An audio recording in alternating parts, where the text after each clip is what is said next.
righty, ladies and gentlemen. We've been talking about him. Y'all been requesting him. Everybody's been excited. And here he finally is. Came to the Steelers in the second round, 52nd overall selection in the 2022 draft from the University of Georgia. And this college football national champion also. Number 14, George Pickens. So first off, George, man, welcome to the squad, man. We glad to have you on the team, man. If you could, just talk about how's life been in the NFL for you in comparison to your time at college. It's been great. To be honest, just the only biggest, struggle I would probably say is just getting acclimated, to college and NFL, and that's probably with everybody who ever made it to the NFL. Oh, yeah, facts. But so far it's been like a good joyride. Now, with that, what have you enjoyed most so far about this process, and what would be the thing that you would probably say, man, I don't really like this aspect about being a professional as well? Probably the fact that, like, you can't play. You really got to play with the constraints of your game, because if you play too hard, you can get fined. You can lose money. They gonna take that money. I probably say that's the biggest thing. Everything is, low key monitored. Yeah. Nah, true. And you've been a dude that since training camp, OTAs, mini camp, man, you've always played with a lot of confidence out there on the field. And like I said, this is you as a rookie. Now, is that something that you've always had, or have you developed that throughout your time in college?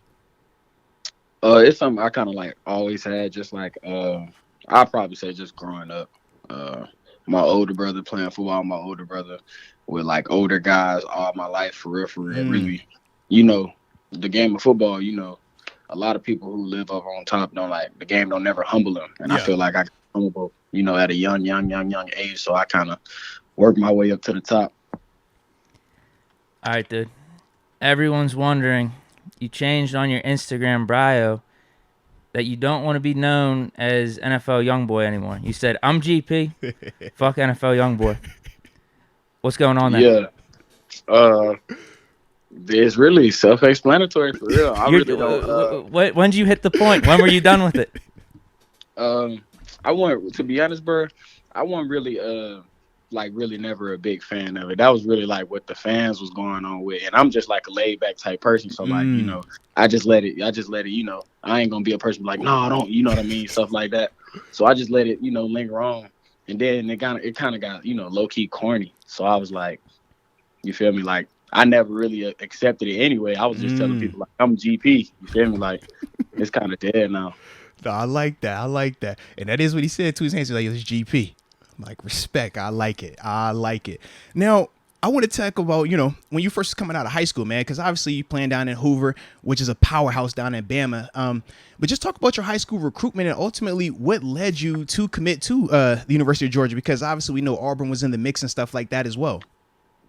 My high school recruitment was kind of if anything, was the wildest ride of my football career. That's really something I could really talk about, because I was first, like you said, I was first committed to Auburn in my sophomore year of high school. Son, that is crazy. Yeah, all the way up. I was committed my sophomore year of high school all the way up to my senior year, to the day we had to choose a different school. So I was committed to Auburn the whole time, and then I was always taking in-home visits, from other coaches and stuff like that. Mm-hmm. And really the receivers coach from UGA at the time really got me over to Georgia. And it was just simply because he was more laid back.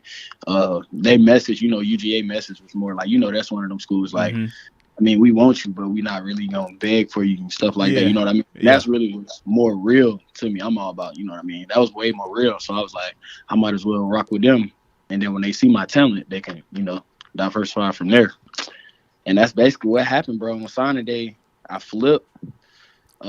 It was huge for back home, for sure. Me being from Alabama, me being from Alabama, already committed to Auburn. That's really what it was. It was big. It hit the, the national world when I started going crazy at UGA.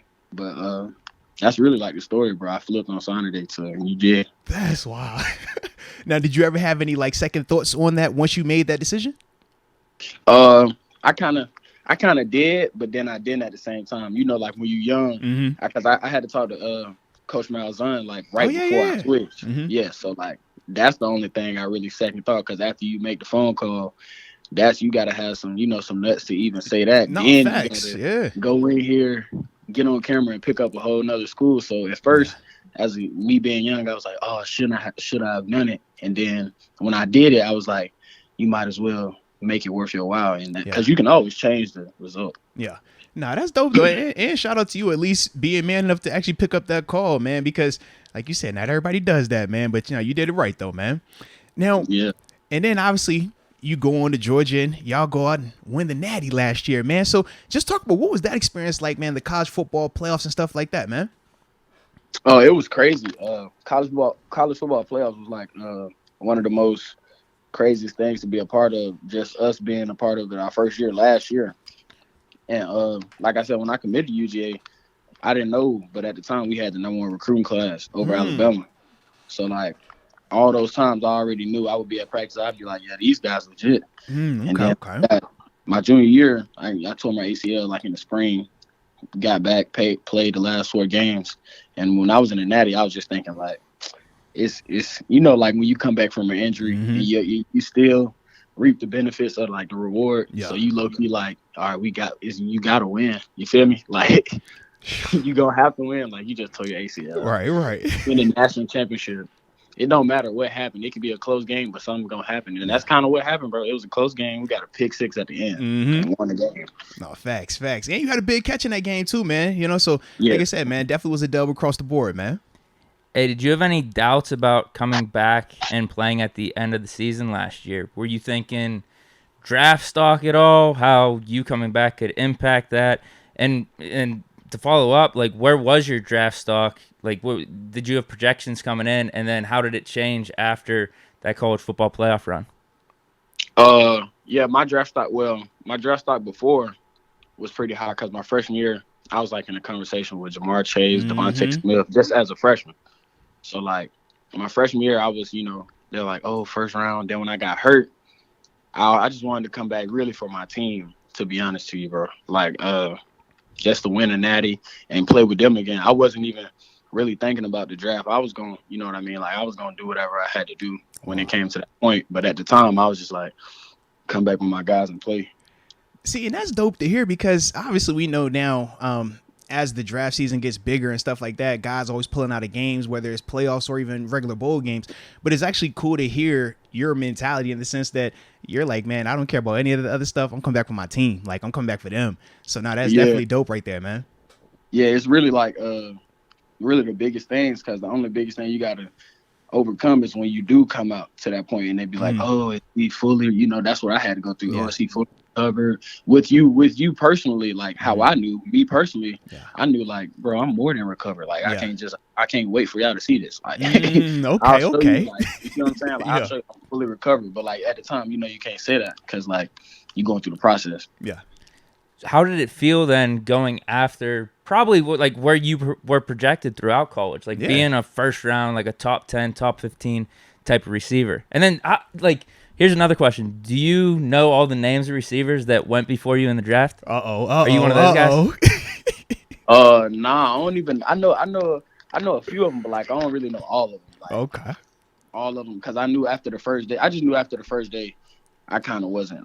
That's really why y'all see me in the shiesty mask and the type of fit I was wearing. So you weren't happy. I was low key over it. You see what I mean? Like, You say, why y'all playing with me, man? Y'all know I'm supposed to been gone, man. Yeah, like. No, I like that right there. I like that. Now, UGA, I mean, they back in the college football playoffs, so I'm obligated to ask you, y'all, they're gonna repeat? What's happening? Yeah, I feel like they're gonna repeat. To be honest, they playing the Chick-fil-A Bowl in Atlanta, so like at this point, you might as well send us to the send them on to the. I mean, I'm just speaking, like we just played LSU in Atlanta. He said that's a home game. They at the crib, man. And then you want us to play the same place, same at a night time, basically same thing, just different team. No, I like that. I like that. And yeah, everything looks like that too, man. Y'all definitely got a whole nother batch of squad ready to roll through this thing, man. But I did want to ask you, man, because obviously you did kind of allude to some of the draft story. But if you could, man, just take us through your NFL draft process, man. In the sense of, did you have a party? Because we just saw the picture of you in front of the screen, and that was it. But what was that like for you in terms of the pre-draft process, where your agent was actually telling you were going to go? How did your family feel about it and everything like that? It was really just crazy because I'm like, like nobody ever thought that I was actually going to, get drafted at that moment. When you sitting there, you like so many rounds that went by, you like, man, I don't even know. And then when he tell you, like you said, when my agent told me, it was more of like, all right, let's go. You see what I mean? Like I was already, like I told you before, I was already fed up with like all the little, political stuff behind it. I'm ready to play. So like he told me, I was just like, and that's really when like when the video came out, that's really what it was. It went viral in a different way, but like that's actually really what it was. I was really like, everybody had, my brother, my friend, my other friend, he had a shiesty on, he had a mask on too. Let's go. We was all just like, bro, like it don't matter wherever you go, they don't really see you. See what I mean? Yeah. Because really, my family, my close friends, my family really know how good I really am. Right. And like, people who, whatever organization I'm in, like the Steelers now, like the stuff they see at practice, the people who really see the stuff. So like, that's really all you can bank on. Why'd you roll with number 14? That's really the number they gave me, to be honest. I tried to get number 1, but I think it's like sacred or something like tired or something like that. So like I wasn't tweaking about it for real. I was like, forget it, might as well. Man. Yeah, that's the Steeler thing, man. They got only 3. It's only 3 officially retired numbers, but it's a ton of unofficially retired numbers. And yeah, one that apparently was Gary Anderson, man, old school kicker, man. Would you leave it as is, like going forward? Like if you continue to ball out, are you gonna maybe try to convince someone to give you one? Nah, I just see how like the situation play out at that time. It's all about at that time what's gonna happen. And then just leave it as is. I like it. All right, now we got to ask you about the guy that came with you in your draft class, man. Kenny Pickett, man. What's it been like in terms of you two guys growing on the field? I was obviously privileged enough to see you guys during OTAs and minicamp, but even now where you're at in the season and now the things that we were seeing back then, you guys actually putting and executing in stadium. What has that been like for you? Oh, it's been really just like a crazy, season, to be honest, bro. Because with that being said, Kenny is like a rookie just like me. Mm-hmm. So me and him both every day is like trial and error. You see what I mean? Like if we did this before, we would know what's gonna happen. Right. But like this our first go around, so like everything is trial and error. Like you were saying, from training camp to now is way more advanced. He's way more advanced. He's way smarter, quicker, faster. Like you can just tell. And this is like on the back end of the season. Yeah, absolutely. You see what I mean? So like that just really showed me, like I already knew he was a fighter, like a real, like in game. It don't matter. Like comes down to the last wire, he gonna put in his best effort. But now I can kind of see, like, when you understand the game finally. See what I mean? The game speed, new league.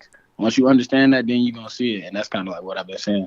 Yeah, no, absolutely, man. And we've been seeing the productivity as well, man. Absolutely. I heard you linked up with him over at the scouting combine too. Then it just so happened both of you guys get drafted by the Steelers. Like, can you give some backstory to that? Yeah, I actually it was at the I seen him at the combine because the quarterbacks and receivers, they get there around the same time. I seen him at the combine, and then I seen him on one of my top 30 visits. I think we were at the Detroit Lions together. And that's when I seen him again. That's when I was like, and that was ironically my last top 30 visit. Like that was the last one, and then I was done. And I seen him. I ain't seen him no other visit though. Like throughout, I had 12 of them. So like throughout all the other ones, I ain't seen him not once. But on the last one, I seen him, and I was like, I went home. I was like, bro, got the like way back hair. Like his hair really was stuck me. I was like, that's like some James Bond. Like, you feel me? So, like, that's really what stuck with me. And then, so happened, ironically, like just like you said, seen bro again, seen the hair again. The hair, man. It was the hair, bro. I like it. All right. So, what's it been like for you, man, playing for Coach Tomlin? We obviously, I've had a chance to play with him, man, but he's a guy that, always has different stories and impacts people in so many different ways. But if you could, just talk about what it's been like for you under him. It's been, I ain't gonna lie, it's really been like he a huge mentor. Like I see him more like, I mean, his title say coach, but like I see him a little more than that, just cause like you don't meet humans like that every day. Like everybody just got a title. You see what I mean? So, but you don't really never meet no human like that. You see what I mean? That's wired like how the way he's wired. So he really a huge mentor. You see what I mean? I ain't really ever seen a person that's like he don't really see stuff like in a negative light. Like it could be the worst possible situation, bro. He'll probably make light of it and it actually be true. And you actually like, okay, I can get out of this. You see what I mean? Or I can do this. And that's Coach T, baby. Heck yeah. You didn't even see that way though. Like, so it's kind of crazy. It's like he got a superpower. But like, it's cool to have him as a coach. Yeah. But I really look at him as like a mentor. Nah, that's just dope, man. That's dope to hear you say that, man. And dudes that have played for him, man, all of us feel very similar to that because, like you said, he connects with you on a personal level, and just his way of communicating, man, is just very different, very unique in that sense, man. All right, I got a couple of fan questions here. Pre-game meal? Do you have a specific meal that you eat before every game? Nah, bro. I used to really ramen noodles. That's like a dope. Hey, hold on. What flavor? Chicken. Okay. Respect. So that's the only thing you'll eat on a Sunday? Yeah, or really day before the game. On the game day, I don't really eat none. I be eating snacks like Airheads. I can really eat anything before the game day. But then what you were saying night before? You have a specific thing night before? Yeah, that's what I'm saying. Night before, ramen noodles. It got to be the night before, though. That's the thing. Got you. That's the ritual behind it. Like. Okay. Music before pregame. Chief Keef for sure. You said Chief Keef? Yeah. Oh, okay. I see what time you on. All right. All right, I'll say one or two more here. No, this one's good. This one's better. From Peter Miles 28. Describe Steeler fans in one word. Chaotic. Okay, not bad. All right. I like it right there. In a good way, though. Yeah. I'm taking it as a good way. That's how I took it. If you wanted to elaborate, you could definitely elaborate, but I took it as a good way as well. Yeah. All right. Well, yeah, man, the two I got for you, man. The first one is this, though. Have you had that moment just yet, that welcome to the NFL moment? And if you have, man, talk about it, where it's like, man, I'm finally here, I've arrived, whether it was something good that happened or if it was something that bad that happened, man. But whatever that moment was where you just really had that, all right, I've made it now. I'll probably say training camp.